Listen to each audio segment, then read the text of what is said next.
Assalamualaikum warahmatullahi wabarakatuh. Halo, apa kabar semuanya? Semoga sehat selalu ya. Pada pertemuan kali ini, kita akan membahas mengenai teorema Pythagoras. Disimak baik-baik ya. Oke, teorema Pythagoras. Pada materi ini akan berkaitan dengan segitiga siku-siku. Sudut salah satu segitiga siku-siku yaitu 90 derajat. Nah, sisinya ada sisi tegak, ada sisi miring. Sisi miring atau hipotenusa adalah sisi terpanjang atau sisi yang berseberangan dengan sudut siku-siku. Nah, bisa dilihat di gambar. C ini merupakan sisi miring. A dan B itu adalah sisi tegak. Nah, rumus teorema Pythagorasnya yaitu C kuadrat sama dengan A kuadrat ditambah B kuadrat. Nah, tapi jangan diingat hurufnya aja ya. Pahami konsepnya. Kenapa? Karena hurufnya seringkali beda-beda. Ini saya pakai ABC. Nanti di soal bisa aja X, Y, Z, P, Q, R, dan lain-lain. Ataupun gambarnya nggak persis seperti ini. Bisa berubah-ubah. Nah, jadi perlu dipahami konsepnya. Terutama tentang sisi miring ini. Sisi miring adalah sisi terpanjang atau sisi yang berseberangan dengan sudut siku-siku. Nah, sebelum kita ke contoh soal, coba kita tentukan dulu ya mana yang termasuk sisi miring agar kita lebih mudah mengikuti materi ini. Oke. Tentukan hipotenusanya atau sisi miring. Segitiga yang pertama. Segitiga PQR. Yang mana yang merupakan sisi miring? Ayo, yang mana? Yang R. Kenapa? Karena R merupakan sisi yang berada di seberang sudut siku-siku. P dan Q berarti sisi tegak. Lanjut, segitiga yang kedua, X, Y, dan Z. Nah, ini kan gambarnya sudah beda dengan contoh yang tadi. Mana yang merupakan sisi miringnya? Sisi miringnya yaitu yang Y. Berarti X dan Z merupakan sisi tegak. Segitiga yang ketiga, S, T, dan U. Ini beda lagi gambarnya. Yang mana yang merupakan sisi miring? Sisi miringnya yaitu yang T. Karena T merupakan sisi yang berada di seberang sudut siku-siku. Nah, berarti S dan U merupakan sisi tegak. Nah, gimana kalau misalkan bukan gambar, tapi angka seperti ini? 15, 20, dan 25. Sisi mana yang merupakan sisi miring? Ayo, yang mana? Itu yang 25. Kenapa? Karena sisi miring merupakan sisi terpanjang. Jadi tinggal dilihat angkanya mana yang paling besar. 15, 20, dan 25. Berarti 25 merupakan sisi miring. Lanjut 36, 39, dan 15. Sisi mana yang merupakan sisi miring? Ayo. Itu yang 39. Jadi jangan terkecoh dengan urutannya. Gak mesti yang terbesar itu di urutan terakhir. Di soal seringkali itu ada yang di awal, ada yang di tengah. Jadi yang perlu diingat, sisi miring adalah sisi terpanjang atau sisi yang berada di seberang sudut siku-siku. Jadi mau hurufnya berbeda, mau gambarnya berbeda, urutan angkanya berbeda, itu kita tidak akan bingung karena sudah paham konsepnya. Mudah kan? Contoh soal. Gunakan teorema Pythagoras untuk menentukan nilai yang belum diketahui. Nah, biasanya di soal itu sudah diketahui dua sisi. Kita diminta mencari satu sisi yang belum ada. Contoh yang pertama. Diketahui segitiga siku-siku, sisi yang ini adalah 7, kemudian ini 24, dan ditanyakan P. Nah, P ini sisi tegak atau sisi miring? P adalah sisi miring karena dia berada di seberang sudut siku-siku. Nah, berarti P kuadrat sama dengan 7 kuadrat ditambah 24 kuadrat. 7 kuadrat itu artinya 7 kali 7. Berapa 7 kali 7? Yaitu 49. 24 kali 24, 576. Kemudian kita jumlahkan. 49 tambah 576 hasilnya 625. Nah, ini masih P kuadrat, sedangkan di soal diminta itu P. Nah, berarti kita buat jadi P. Gimana caranya? Yaitu diakarkan. Akar dari 625 hasilnya yaitu 25. Karena 25 kali 25 itu 625. Gitu.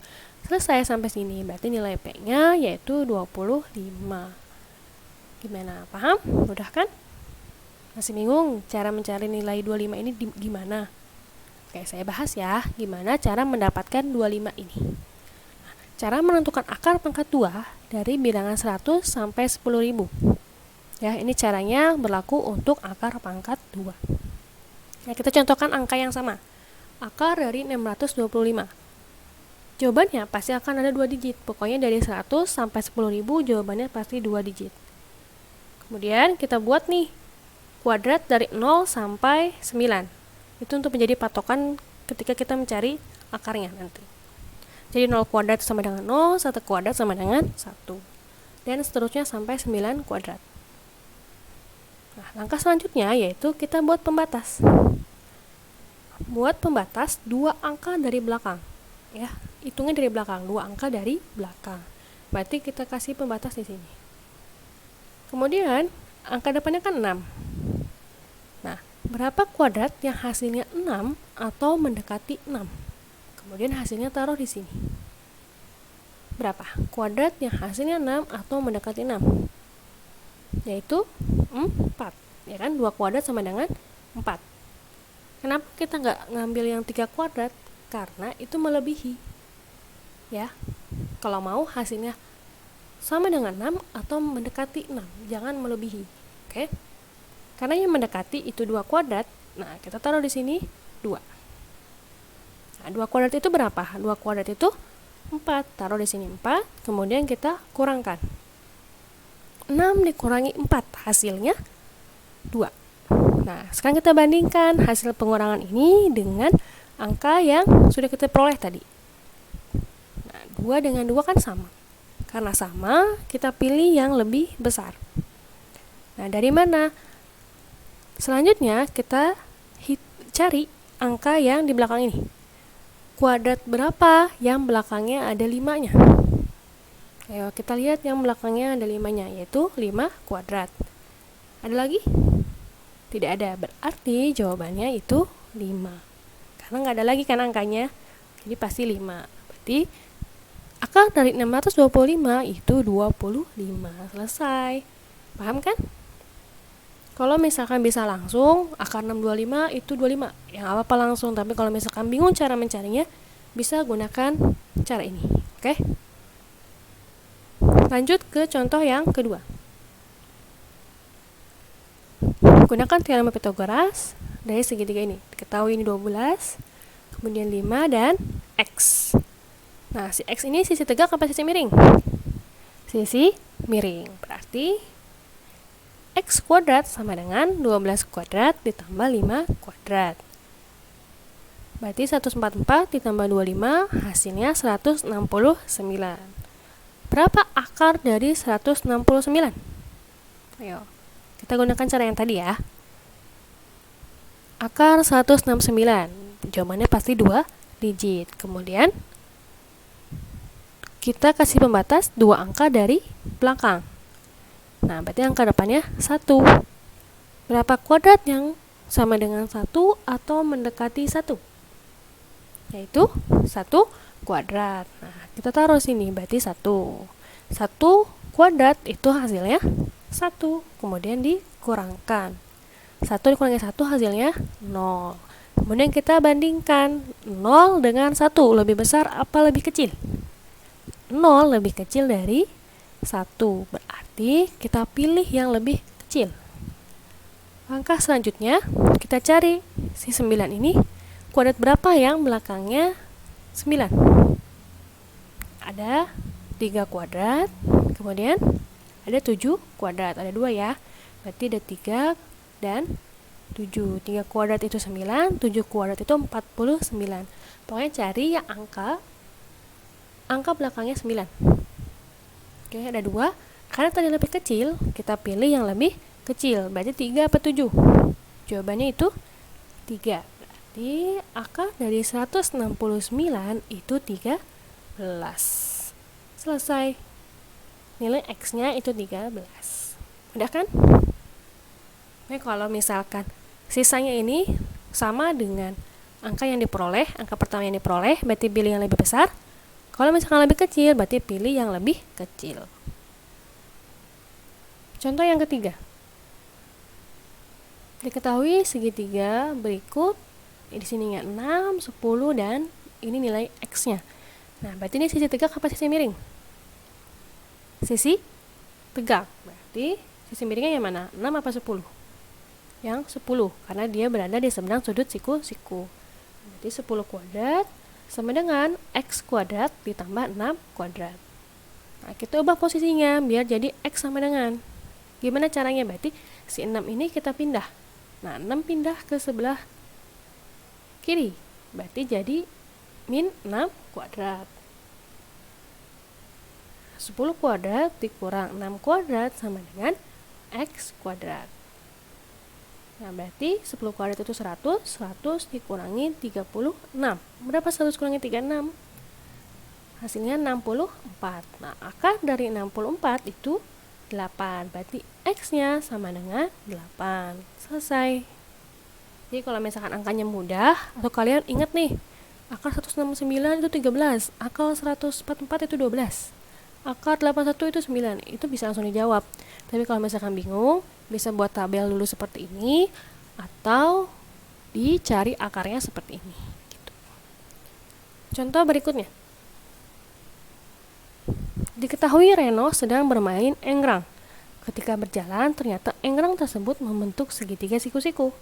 Diketahui panjang AB-nya 20 cm, AC 16 cm, dan tentukan panjang BC-nya. Oke. Langkah pertama, kita gambarkan dulu segitiga dari enggrang ini. Nah, berarti bentuknya akan seperti ini. Ada sudut A, B, dan C. Dan siku-sikunya itu di C. Panjang AB 20 cm, AC 16 cm, dan yang ditanyakan BC-nya. Berarti kita misalkan X. Nah, si X ini sisi tegak apa sisi miring? Sisi tegak. Berarti sisi miringnya yang 20 cm, karena dia ada di seberang sudut siku-siku. Jadi 20 kuadrat sama dengan X kuadrat ditambah 16 kuadrat. Kita pindahkan posisinya biar jadi X kuadrat sama dengan. Jadi 20 kuadrat dikurang 16 kuadrat, karena 16-nya pindah. Yang asalnya positif jadi negatif. 20 kuadrat itu 400, 16 kuadrat itu 256. 400 kurangi 256 itu 144. Nah, akar dari 144 hasilnya 12. Selesai. Jadi panjang BC adalah 12 cm. Mudah kan? Mudah dong. Nah, lanjut lagi ke contoh berikutnya. Tentukan nilai X pada gambar berikut. Nah, ini ada dua segitiga. Ada segitiga yang pertama, ada segitiga yang kedua. Yang ditanyakan itu sisi pada segitiga yang kedua. Nah, di segitiga kedua itu cuma diketahui satu sisi. Itu nggak akan bisa kita menghitung si X ini. Nah, gimana biar kita tahu si X berapa nilainya? Kita cari dulu yang ini. Ini bisa kita peroleh dari segitiga yang pertama. Jadi langkah pertama, kita cari yang sisi ini. Kita misalkan X ya. Ini sisi tegak atau sisi miring? Yang dicari itu adalah sisi tegak. Sisi miringnya itu yang 13. Berarti 13 kuadrat sama dengan X kuadrat ditambah 5 kuadrat. Kita buat jadi X kuadrat sama dengan, berarti 5-nya pindah jadi 13 kuadrat dikurang 5 kuadrat. Hasilnya 169 dikurangi 25 itu 144. Akar dari 144 yaitu 12. Berarti X sama dengan 12. Kita baru dapat sisi yang ini. Itu 12 mm. Nah, kita cari X-nya. X ini merupakan sisi miring. Berarti X kuadrat sama dengan 12 kuadrat ditambah 35 kuadrat.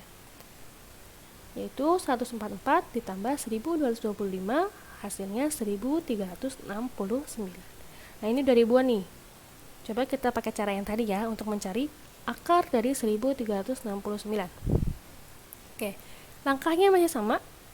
Ini pasti jawabannya 2 digit karena 1 sampai 10.000. Nah, langkah selanjutnya kita buat patokan, kemudian kita buat pembatas 2 angka dari belakang. Nah, angka depannya 13. Berapa kuadrat yang mendekati 13 atau sama dengan 13? Kita lihat, yaitu yang 3 kuadrat. 3 kuadrat itu hasilnya 9. Berarti kita taruh di sini 3. Ya. Yang diambil ininya. Oke. Jadi 3 kuadrat berapa? 3 kuadrat 9. Kita taruh 9. Kenapa nggak ambil yang 4 kuadrat? Karena melebihi dari 13. Oke, selanjutnya kita kurangkan 13 dikurangi 9. Hasilnya 4. Kemudian kita bandingkan antara 4 dengan 3. 4 lebih besar dari 3. Berarti kita pilih yang lebih besar. Selanjutnya, angka yang paling belakang kita cari nih. Kuadrat berapa yang belakangnya ada 9-nya? Itu ada 3 dan 7. Karena 3 kuadrat itu 9, 7 kuadrat itu 49. Karena dia lebih besar, berarti pilih yang lebih besar. Itu 7. Nah, berarti akar dari 1369 yaitu 37. Selesai deh. Mudah kan? Gimana, ada pertanyaan? Intinya, pahami konsep sisi miring tadi. Sisi miring adalah sisi terpanjang atau sisi yang berada pada seberang sudut siku-siku. Rumusnya yaitu sisi miring kuadrat akan sama hasilnya dengan sisi tegak yang dikuadratkan kemudian dijumlahkan. Oke. Kalau misalnya mau mencari akar dengan cara yang tadi, jika sisanya itu sama dengan angka awal yang sudah diperoleh, itu kita pilih yang lebih besar. Kalau misalkan sisanya lebih kecil, kita pilih yang lebih kecil. Kalau sisanya lebih besar, kita pilih yang lebih besar. Tapi kalau misalkan kalian sudah paham dengan berbeda cara, dengan cara yang lain, itu nggak apa-apa. Itu cuma salah satu cara untuk mendapatkan akar itu. Itu. Gimana? Ada pertanyaan? Semoga semuanya paham ya. Terima kasih sudah menyimak video ini. Saya akhiri. Wassalamualaikum warahmatullahi wabarakatuh.